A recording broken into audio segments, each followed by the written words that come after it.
नमस्कार स्टूडेंट। कल अपन ने अभिक्रिया वेग स्थिरांक के बारे में पढ़ा। वेग स्थिरांक यदि सभी अभिकारकों की सांद्रता इकाई रहती है उस समय जो वेग स्थिरांक होता है उसे अपन ने नाम दिया था विशिष्ट अभिक्रिया वेग या वेग नियतांक। वेग नियतांक का जो मात्रक है अभिक्रिया की कोटि पर निर्भर करता है। तो अपन ये समझ रहे हैं आज वेग स्थिरांक की इकाई क्या होती है, उसको किस प्रकार निर्धारित करते हैं। वेग स्थिरांक की इकाई निर्धारित करने के लिए एक फॉर्मूला काम में लिया जाता है, मोल बटे लीटर घातांक 1 माइनस n सेकंड इनवर्स। ये फॉर्मूला का अपन उपयोग करेंगे। यदि अपन मान लें शून्य कोटि की अभिक्रिया है, शून्य कोटि अभिक्रिया की अपन बात कर रहे हैं, तो उसके लिए वेग स्थिरांक की इकाई निर्धारण करने के लिए n का मान 0 मानेंगे, क्योंकि शून्य कोटि के लिए अभिक्रिया के लिए n का मान 0 होता है। अब इस फॉर्मूले में अपन n का मान 0 रखेंगे तो मोल बटे लीटर 1 माइनस 0 सेकंड इनवर्स। तो इस प्रकार अपन ने शून्य कोटि अभिक्रिया के लिए देखो 1 में से 0 हटेगा तो 1 मान आएगा, तो इसको अपन लिखेंगे mole litre inverse second inverse. शून्य कोटि अभिक्रिया के लिए जो वेग स्थिरांक की इकाई है वो प्राप्त करने करी mole litre inverse second inverse. यदि अपन प्रथम कोटि अभिक्रिया के लिए बात करें, प्रथम कोटि अभिक्रिया इसके लिए वेग स्थिरांक की इकाई अपन को निर्धारित करनी है।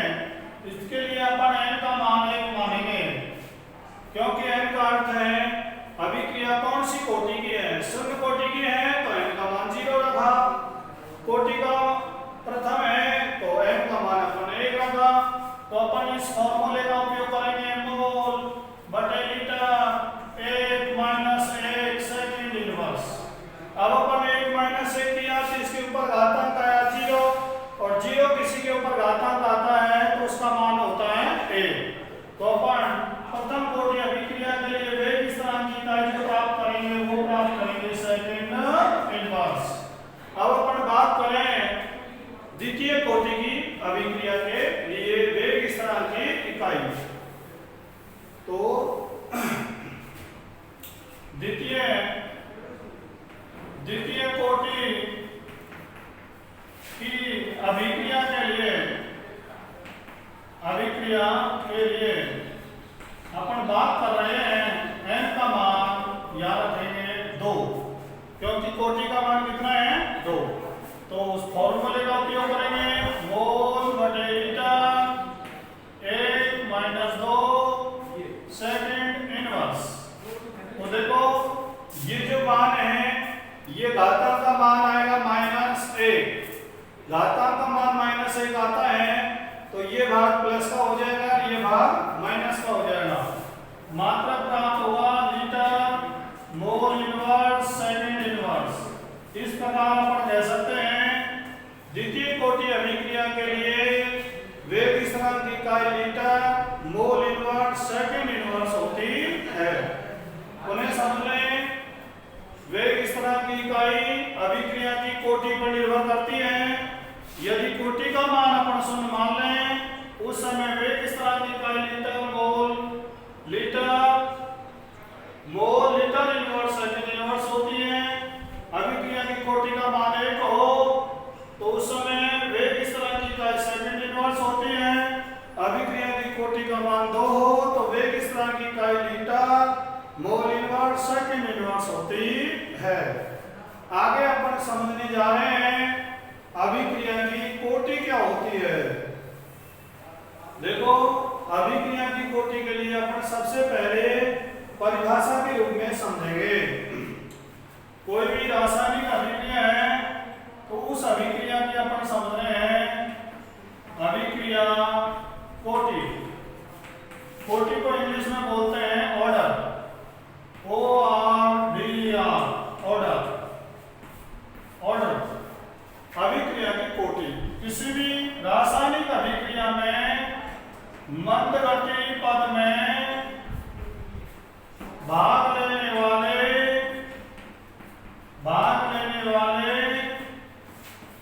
परमाणु, अणु या आयनों की संख्या उस अभिक्रिया की कोटि कहलाती है। ये इसकी परिभाषा है। मंदगति पद का अर्थ होता है वेग निर्धारक पद। मंदगति पद में भाग लेने वाले परमाणु, अणु या आयनों की संख्या उस अभिक्रिया की कोटि कहलाती है। जैसे यदि परमाणु, अणु या आयनों की संख्या 1 है तो कोटि का मान 1 होगा। यदि परमाणु या अणु आयनों की संख्या 2 है तो कोटि का मान 2 होगा। इस प्रकार अपन उसकी ज्ञात कर सकते हैं उस अभिक्रिया की कोटि क्या होगी। नंबर 2 में समझ लें, ये जो कोटि होती है ये प्रायोगिक राशि है। कौन सी राशि है? प्रायोगिक राशि है। अर्थात कोटि का जो निर्धारण करेंगे वो प्रयोग के द्वारा या प्रैक्टिकल के द्वारा अपन उसको निर्धारित करेंगे। नंबर 3 में अपन समझ लें, अभिक्रिया की जो कोटि है उसका मान 0 हो सकता है, 1 हो सकता है, 2 हो सकता है, 3 हो सकता है या भिन्नात्मक संख्या हो सकता है। भिन्नात्मक संख्या अभिक्रिया की कोटि हो सकती है। भिन्नात्मक संख्या मतलब 1/2, 3/4 आदि। अपन समझ लें कोटि का जो मान है वो 0 हो सकता है, 1 हो सकता है, 2 हो सकता है, 3 हो सकता है और भिन्नात्मक संख्या के रूप में भी अभिक्रिया की कोटि हो सकती है। आगे अपन समझ रहे हैं जटिल अभिक्रिया की बात करें। जटिल अभिक्रिया, जटिल अभिक्रिया का मतलब होता है वह अभिक्रिया जो 1 या 1 से अधिक पदों में संपन्न होती है। अर्थात अधिक पदों में संपन्न होने वाली अभिक्रिया जटिल अभिक्रिया कहलाती है। इस जटिल अभिक्रिया की अपन कोटि निर्धारित करना चाहें तो मंदगति पद से करते हैं। मंदगति पद से उस अभिक्रिया की कोटि को अपन निर्धारित करेंगे। अब मंदगति पद में कितने परमाणु या अणु या आयन भाग ले रहे हैं उसकी संख्या उस अभिक्रिया की क्या कहलाएगी? कोटि कहलाएगी। आगे अपन समझ लें एक एग्जांपल, जैसे A + B = उत्पाद। इस अभिक्रिया की अपन कोटि समझना चाहें तो वेग ज्ञात करेंगे। वेग बराबर आएगा A की घातांक 1 और B की घातांक 1। टोटल आ गया, इसके भी घातांक 1 है और इसकी भी घातांक 1 है तो कोटि का मान जो आएगा वो 2 आएगा। इस अभिक्रिया की कोटि आएगी 1 + 1 = 2। इस प्रकार अपन ने इसकी कोटि निर्धारित की 2। यदि अपन मान लें A = उत्पाद, इस अभिक्रिया का अपन वेग ज्ञात करेंगे तो वेग आएगा K A की घात 1। इसकी कोटि का मान आएगा 1 क्योंकि वेग निर्धारक पद में एक अणु भाग ले रहा है। तो इस प्रकार अपन ने कोटि के बारे में 4 बिंदु पढ़े हैं। मंदगति पद में भाग लेने वाले परमाणु, अणु या आयनों की संख्या। यह एक प्रायोगिक राशि है। इसका मान 0, 1, 2, 3 भिन्नात्मक संख्या हो सकता है। जटिल अभिक्रिया की अपन बात करें तो मंदगति पद से अभिक्रिया की कोटि को निर्धारित करते हैं। आगे अपन टॉपिक समझना चाह रहे हैं इसी से संबंधित, इसी का जो दूसरा भाग है वो है अभिक्रिया की आणविकता। आणविकता अपन आणविकता समझ रहे हैं। अभिक्रिया की आणविकता क्या होती है? पहला बिंदु अपन इसमें समझेंगे, अभिक्रिया में भाग लेने वाले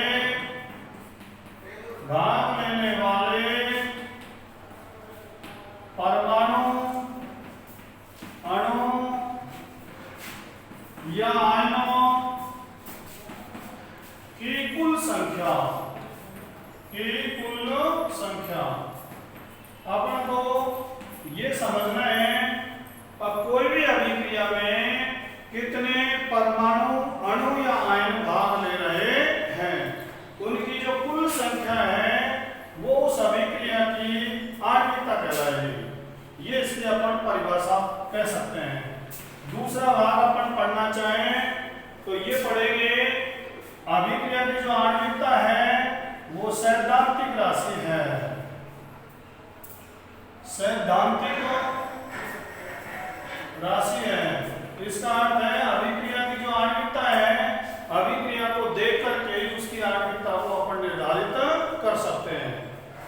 नंबर 3 में अपन समझे आणविकता का जो मान है वो मान हो सकता है 2 या 3, ये हो सकते हैं। कोई भी अभिक्रिया है उसका जो ऑर्डर है, कोटि है, वो 1, आणविकता है वो 1, 2 या 3 हो सकती है। आगे समझे अपन जटिल अभिक्रिया की अपन बात करें। जटिल अभिक्रिया, तो जटिल अभिक्रिया की अपन बात कर रहे हैं, उसमें ये समझ रहे हैं अब जटिल अभिक्रिया की आणविकता है उसका कोई अर्थ नहीं होता है, क्योंकि जटिल अभिक्रिया कई पदों में होती है तो प्रत्येक पद की आणविकता का मान अलग अलग आता है। जबकि कोटि के बारे में अपन बात करें तो जटिल अभिक्रिया जो होती है उसका जो निर्धारण है कोटि का वो मंद गति पद से करते हैं। पुनः समझें, अब जटिल जो अभिक्रिया होती है उसकी आणविकता का कोई अर्थ नहीं होता है। आणविकता का कोई अर्थ नहीं होता है, कोई अर्थ नहीं होता है, क्योंकि अभिक्रिया कई पदों में होती है और प्रत्येक पद की आणविकता का मान अलग अलग आता है। आगे अपन एग्जांपल समझ लें, a + b = 2 इस अभिक्रिया की अपन बात करें, इस अभिक्रिया में 2 अणु भाग ले रहे हैं, तो a और एक b, तो इसकी जो आणविकता आएगी वो आणविकता का जो मान होगा उसका मान आएगा 2, क्योंकि 2 अणु भाग ले रहे हैं। एक एग्जांपल और समझ लें, a + b + c उत्पाद, इसमें कितने अणु भाग ले रहे हैं 3, 1, 2 और 3, तो इसकी जो आणविकता आएगी वो आणविकता का मान होगा 3। इस प्रकार अपन ने समझा कोई अभिक्रिया है उसकी जो आणविकता है उसको अपन समझेंगे उस अभिक्रिया में कितने परमाणु अणु या आयन भाग ले रहे हैं, उसकी संख्या उसकी आणविकता कहलाती है।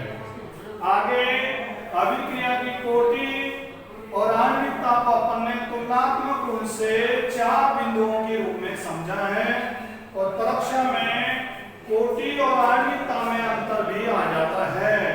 इसीलिए मैंने आपको ये दोनों टॉपिक हैं उनका वर्णन तुलनात्मक रूप से समझाया है। आगे अपन समझ रहे हैं कुछ महत्वपूर्ण उदाहरण जो परीक्षा में आते हैं। उदाहरण number 1, H2 gas, Cl2 gas, इनके मध्य अभिक्रिया हो रही है। यह अभिक्रिया हो रही है जल की सतह पर, जल की सतह पर हो रही है, सूर्य के प्रकाश में हो रही है। तो उस समय इन दोनों के मध्य अभिक्रिया होती है तो निर्माण होता है HCl गैस का। तो इस अभिक्रिया के बारे में अपन बात करें तो इस अभिक्रिया का अपन वेग निर्धारित करेंगे, तो वेग बराबर आएगा k, H2 के ऊपर घातांक 0, Cl2 के ऊपर घातांक आएगा बेटा 0। 0 घातांक क्यों आया?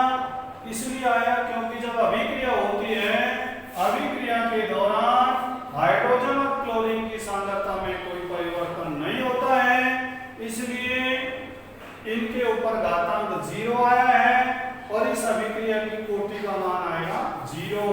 तो इसका जो वेग अपन लिखेंगे, वेग बराबर आएगा k। जीरो, अर्थात शून्य कोटि अभिक्रिया है ये। और इस अभिक्रिया की अपन कोटि की बात करें तो कोटि का मान आएगा जीरो। आणविकता की अपन बात करें तो आणविकता का मान आएगा 2। उन्हें समझें, अगर इस अभिक्रिया की कोटि का मान जीरो है, क्यों? क्योंकि हाइड्रोजन और क्लोरीन की सांद्रता में कोई परिवर्तन नहीं हो रहा है। इस अभिक्रिया की आणविकता का मान 2 है, क्यों?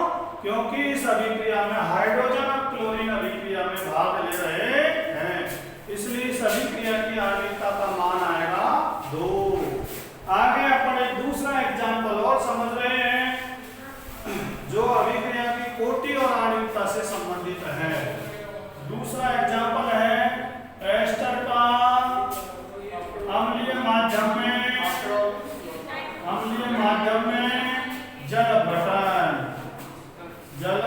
अपघटन।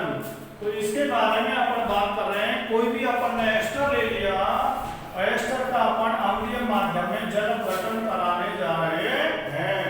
तो एक एग्जांपल है CH3COO2H5, इसका नाम है एथिल एसीटेट। एथिल एसीटेट में जल मिलाएंगे, यह अभिक्रिया अम्लीय माध्यम में संपन्न होगी। एक बनेगा एसिटिक अम्ल और एक बनेगा एथेनॉल। ये अभिक्रिया है। इस अभिक्रिया के वेग के बारे में बात करें तो वेग बराबर आएगा K CH3COO2H5, इसके ऊपर घातांक आएगा 1 और H2O के ऊपर घातांक आएगा 0। H2O के ऊपर घातांक 0 इसलिए है क्योंकि इसकी सांद्रता में परिवर्तन नहीं हो रहा है। तो अपन वेग लिखेंगे तो वेग बराबर आएगा K CH3COO2H5 और इस अभिक्रिया का वेग इस प्रकार अपन लिखेंगे। तो इस अभिक्रिया की जो कोटि होगी, कोटि का मान आएगा 1 और आणविकता का जो मान है वो आणविकता का मान आएगा बेटा 2। अब पुनः समझ लें, इस अभिक्रिया की कोटि का मान 1 क्यों आया? इसलिए आया क्योंकि अभिक्रिया में केवल एस्टर की सांद्रता में परिवर्तन हो रहा है, इसलिए इसकी कोटि का मान आया अपने पास 1। इस अभिक्रिया की आणविकता का मान 2 क्यों आया? 2 इसलिए आया क्योंकि अभिक्रिया में एस्टर और जल दोनों के बीच अभिक्रिया हो रही है। इस प्रकार अपन ने समझा अभिक्रिया की जो कोटि है वो वेग निर्धारक पद से ज्ञात करते हैं और आणविकता है उस अभिक्रिया में भाग लेने वाले परमाणु या अणु आयनों की संख्या से ज्ञात करते हैं। धन्यवाद।